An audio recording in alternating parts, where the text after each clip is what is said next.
अब second order of reaction, वो reaction जिसमें मोलर कंसंट्रेशन जो है वो टू रिएक्टेंट मॉलिक्यूल की वो डिपेंड करती है। मतलब अगर आपके पास दो रिएक्टेंट हैं, यानी दो ज़्यादा भी हो सकते हैं, लेकिन जो रिएक्शन में हमारे पास दो रिएक्टेंट्स ऐसे होते हैं, मॉलिक्यूल ऐसे होते हैं जो रेट पे डिपेंड करते हैं, यानी रेट को चेंज करते हैं। फॉर एग्जांपल हमारे पास एक रिएक्शन A+B है। अब ये दोनों जो है वो रेट पे डिपेंड कर सकते हैं। जब मैं यहाँ पे इसकी रेट इक्वेशन लिखूँगा, ये directly proportional K into concentration of A concentration of B, इसकी पावर 1 इसकी पावर 1, तो 1 + 1 क्या होगा 2। इसका मतलब है ये सेकंड ऑर्डर ऑफ रिएक्शन है। इसके हमारे पास एग्जांपल है H2I2। जब हम देखें स्टूडेंट, मैंने आपको लास्ट टाइम बताया कि बहुत सारे रिएक्शन हैं जो सेवरल स्टेप में होते हैं और बहुत सारे रिएक्शन जो सिंगल स्टेप में।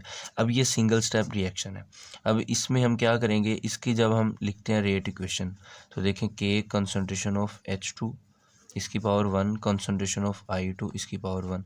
अब स्टूडेंट ज़रा देखें इन दोनों के कोएफिशिएंट, यानी इधर भी 1 है, कुछ ना हो तो 1 होता है, इधर भी 1 है, इनके कोएफिशिएंट को प्लस किया तो इनका ऑर्डर निकला है हमारे पास सेकंड। तो इसका मतलब है कि ये सेकंड ऑर्डर ऑफ रिएक्शन है, 2 आंसर आ रहा है।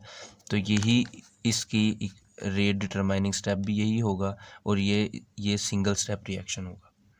इस तरह जो है यानी बहुत सारे रिएक्शन सेवरल भी हो सकते हैं, सिंगल भी हो सकते हैं।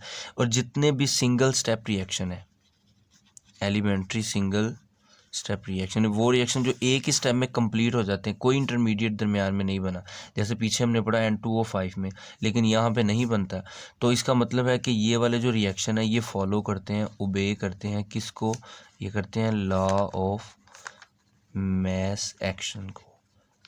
तो अब आपको क्लियर हो गया होगा कि कौन से रिएक्शन है जो लॉ ऑफ मास एक्शन को ओबे करते हैं और कौन से जो नहीं करते। सिंगल स्टेप रिएक्शन जिनमें इंटरमीडिएट नहीं बनता, सेवरल स्टेप नहीं होते, वो वाले जो हैं वो लॉ ऑफ मास एक्शन को ओबे करते हैं। कैसे? क्योंकि उनके कोएफिशिएंट ही उनके ऑर्डर ऑफ रिएक्शन को एक्सप्लेन करते हैं।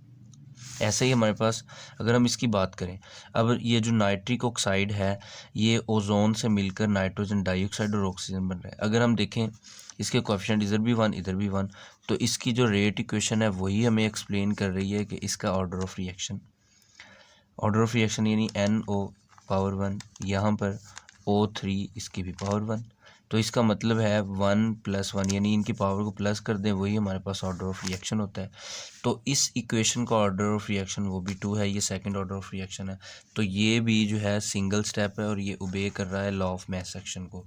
यानी गोल्डबर्ग वेगे ने जो लॉ ऑफ मास एक्शन दिया था वो जो है वो कुछ ऐसे रिएक्शन जो सिंगल स्टेप होते हैं उनको, सिंपली सिंगल स्टेप होते हैं, वो उनके ऑर्डर को तो बता सकता है, लेकिन जिनमें सेवरल स्टेप्स हैं ये उनके ऑर्डर को बता नहीं सकता। ये आपने याद रखना है स्टूडेंट। आगे हमारे पास अगर हम सेकंड ऑर्डर ऑफ रिएक्शन के यूनिट की बात करें तो ये भी आपको जो है वो पता होना चाहिए कि रेट जो है, अगर यहाँ पे मैं आगे डिवाइड कर दूँ A और साथ में यहाँ पे B है, = K2 मैंने कह दिया सेकंड ऑर्डर के लिए। तो अब देखें इसकी पावर भी 1 है, इसकी पावर भी 1 है। तो अगर मैं यहाँ पे यूनिट लिखता हूँ तो रेट का यूनिट है मोल पर dm³/सेकंड डिवाइडेड बाय मोल, ये इसके लिए पर dm³, फिर इस तरह इसके लिए मोल पर dm³। अब स्टूडेंट मोल पर dm³ 1 से कट जाएगा तो ये हम इसको ऊपर ले जाएंगे, तो ये हमारे पास आ जाएगा पर मोल dm³ प्लस साथ में जो है वो पर सेकंड। ये जो है सेकंड ऑर्डर ऑफ रिएक्शन का यूनिट है, ये भी अक्सर MCQs में आ जाता है, तो आपने इसको भी याद रखना है स्टूडेंट। नेक्स्ट हमारे पास जो थर्ड ऑर्डर ऑफ रिएक्शन है, बिल्कुल ऐसे ही है। थर्ड ऑर्डर ऑफ रिएक्शन में क्या होता है कि यानी रेट इन तीनों की कंसंट्रेशन पे डिपेंड कर रहा होता है। अच्छा, ऐसा भी हो सकता है कि ज़रूरी नहीं है, समटाइम A कन्वर्ट हो रहा है प्रोडक्ट में, अब वो प्रोडक्ट के A के तीनों मालिक्यूल भी हो सकते हैं, ऐसा भी हो सकता है। और ये ऐसा भी हो सकता है कि हमारे पास जो है ये देखें A B और C मिलकर D बना रहे हैं। तो इसका मतलब है कि ज़रूरी नहीं है कि तीनों की कंसंट्रेशन, इसमें से इसकी कंसंट्रेशन स्क्वायर में आ सकती है, इसकी 1 में आ सकती है। 2 + 1 कितना हो गया 3, तो ये थर्ड ऑर्डर बन गया। तो फिर C जो है इसकी कंसंट्रेशन 0, यानी ये 0 ऑर्डर भी हो सकता है। तो ज़रूरी नहीं है कि 3 के 3 मॉलिक्यूल इन्वॉल्व हो, 2 भी हो सकते हैं, और वो इस तरह होंगे कि वो थर्ड ऑर्डर बना रहे हैं, या फिर हमारे पास एक इस तरह होगा कि वो एक ही थर्ड ऑर्डर ऑफ रिएक्शन बन रहा है, जैसे ए की पावर 3 तो 3 पावर में आ जाएगा, ऐसा भी हो सकता है।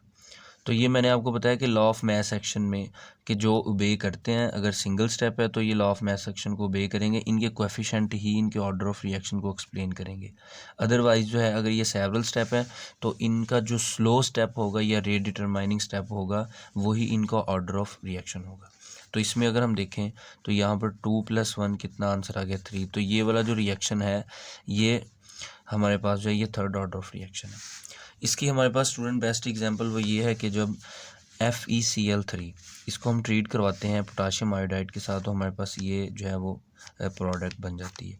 अब स्टूडेंट अगर इसके अकॉर्डिंग मैं रेट इक्वेशन लिखूं, अब ज़रा गौर से इसको समझिएगा, इसमें क्या होगा कि concentration of FeCl3 into concentration of potassium iodide, ठीक है।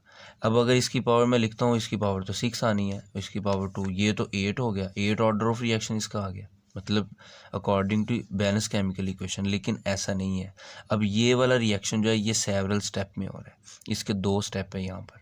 हम फर्स्ट स्टेप की बात करें स्टूडेंट, तो हमारे पास क्या होता है, पहले स्टेप में जो FeCl3 है इसका एक मॉलिक्यूल जो है ये मिलता है 2 मॉलिक्यूल पोटाशियम आयोडाइड के साथ, और ये हमारे पास बन जाता है FeI2 plus 2KCl plus Cl negative. ये फर्स्ट स्टेप। सेकंड स्टेप में क्या होगा, ये फर्स्ट स्टेप, सेकंड स्टेप में हमारे पास ये 2Ki प्लस 2Cl नेगेटिव ये मिलने के बाद हमारे पास बना देते हैं 2KCl प्लस I2, ये हमारे पास सेकंड स्टेप। ये वाला जो स्टेप है ये फास्ट है, और ये वाला क्या होगा, ये स्लो स्टेप। और मैंने आपको बताया जो स्लो स्टेप है ये रेट डिटरमाइनिंग है, हम उसी के अब कोएफिशिएंट लेंगे। तो अब देखें, इसकी जो मैंने रेट इक्वेशन लिखी है इसके अकॉर्डिंग नहीं मैंने लिखनी, मैंने इसके अकॉर्डिंग लिखनी है, क्योंकि ये जो रिएक्शन है ये आगे 2 स्टेप में कन्वर्ट हो गया, एक स्लो में और एक फास्ट में। जो स्लो स्टेप होता है वो स्टेप क्या होता है, रेट डिटरमाइनिंग स्टेप होता है। तो हमने उसी के लिहाज से रेट इक्वेशन को, रेट लॉ को लिखना है। अब देखें यहाँ पर कितने मॉलिक्यूल इन्वॉल्व है, 1, तो इसकी पावर 1 आ जाएगी। यहाँ पर आयोडीन के कितने हैं, पोटाशियम आयोडीन के 2, तो इसकी पावर 2। देखें 1 + 2 कितना हो गया, 3, तो ये 3 थर्ड ऑर्डर ऑफ रिएक्शन है। आई होप कि ये आपको क्लियर हो गया होगा। आगे हमारे पास स्टूडेंट इसके अगर हम यूनिट की बात करें तो यूनिट देखें, ये है इसके यूनिट, मतलब K3 = रेट का यूनिट क्या होता है, मोल पर dm³ पर सेकंड, और इस तरह हमारे पास जो है मोल पर dm³, इसकी पावर क्या आ जाएगी, 3। अब 1 मोल पर dm³ 1 से कट जाएगा, तो हमारे पास बाकी जो है वो बच जाएगा, हम इसको ऊपर ले आएंगे तो यहाँ पे आ जाएगा मोल स्क्वायर, ठीक है। ये -2 था नीचे, ऊपर वो +2 आ जाएगा डॉट। अब यहाँ पर हमारे पास जो है +6 आ जाएगा पर सेकंड आ जाएगा। ये K3 जो है ये इसका यूनिट है, थर्ड ऑर्डर ऑफ रिएक्शन का जो यूनिट है वो ये। नेक्स्ट स्टूडेंट हमारे पास जो है वो pseudo first order of reaction है। ये हमें देखने में इसमें ऐसे लग रहा है कि 2 मॉलिक्यूल इन्वॉल्व है, लेकिन नहीं, इसमें एक ही होता है। और दूसरा जो है, जैसे यहाँ पे देखें, ये हमारे पास है tertiary butyl bromide. Tertiary butyl bromide जब हम इसको वाटर में ऐड करते हैं, स्टूडेंट वाटर याद रखना है ये एज ए सॉल्वेंट है और ये एज ए सल्यूट है। तो जब एज ए सॉल्वेंट वाटर है, इसमें जब हम ऐड करते हैं तो क्या होता है, इसकी हाइड्रोलिसिस हो जाती है। यहाँ पे रिएक्शन क्या हुआ, हाइड्रोलिसिस। तो हाइड्रोलिसिस के दौरान यहाँ से ब्रोमीन जो है ये उतर जाता है, HBr बन गया और यहाँ पे OH लग गया, यानी अल्कोहल बन गई। अब स्टूडेंट इस रिएक्शन में ये स्यूडो फर्स्ट ऑर्डर कैसे है, देखने में ऐसे लग रहा है कि एक ये मॉलिक्यूल है कि ये इसको सेकंड ऑर्डर होना चाहिए, लेकिन ये फर्स्ट ऑर्डर क्यों है, क्योंकि ये जो वाटर है एज ए सॉल्वेंट है। यानी कि आप ऐसे समझे जैसे हमारे पास जो है एक बीकर है, इसमें हम वाटर ले लेते हैं, अगर हम इसमें लेट्स सपोज शुगर ऐड करते हैं, तो स्टूडेंट अब शुगर ऐड करने से एक सोल्यूशन बन गया। अगर मैं इसमें मज़ीद वाटर ऐड करूं तो कोई इतना फ़र्क नहीं पड़ेगा, क्योंकि मैं सॉल्वेंट ऐड कर रहा हूं। ठीक है। इसमें शुगर की कंसंट्रेशन में कोई फ़र्क नहीं पड़ेगा, सॉल्यूशन डाइल्यूट हो जाएगा लेकिन शुगर की कंसंट्रेशन तो वही है जो मैंने इसमें ऐड की है। तो बिल्कुल ऐसे ही वाटर के ऐड करने से यहाँ पे कुछ नहीं, क्योंकि वाटर ऑलरेडी इतना एक्सेस में मौजूद है।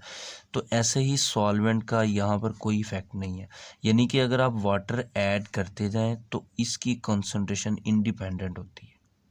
ठीक है, यानी इसको आप ऐसे समझ लें कि ये जो वाटर का ऐड करना है ये एक ज़ीरो ऑर्डर है और इसको ऐड करना ये फर्स्ट ऑर्डर है। तो जब मैं इसकी रेट इक्वेशन लिखता हूँ इस रिएक्शन की, तो मेरे पास आ जाएगा rate equation is equal to k into, अब कंसंट्रेशन ऑफ देखें CH3 whole thrice into CBr इसकी पावर 1। अभी इसे कहते हैं सोइडो फर्स्ट ऑर्डर। अब इसके साथ मैं वाटर क्यों नहीं लिख रहा, क्योंकि अगर मैं वाटर फॉर एग्जांपल लिखता हूँ तो चूंकि मैंने अभी कहा कि वाटर की कंसंट्रेशन ऐड करने से कुछ नहीं होगा, तो यहाँ पर इसकी पावर फिर ज़ीरो आनी चाहिए। तो जब जिसकी पावर ज़ीरो हो तो इसका मतलब उसको लिखें या ना लिखें कोई फ़र्क नहीं पड़ता, क्योंकि उसका आंसर क्या होता है 1। किसी भी चीज़ की पावर ज़ीरो आ जाए तो आंसर क्या आना है 1 आना है, तो हम उसको फिर यहाँ पर नहीं लिखते। तो इसलिए हम कहते हैं ये वो वाली रिएक्शन है। तो इसकी एग्जाम्पल उसने आपकी बुक में दी हुई है, इसका यूनिट नहीं दिया ना हम इसको करने की ज़रूरत है। इस तरह नेक्स्ट हमारे पास जो है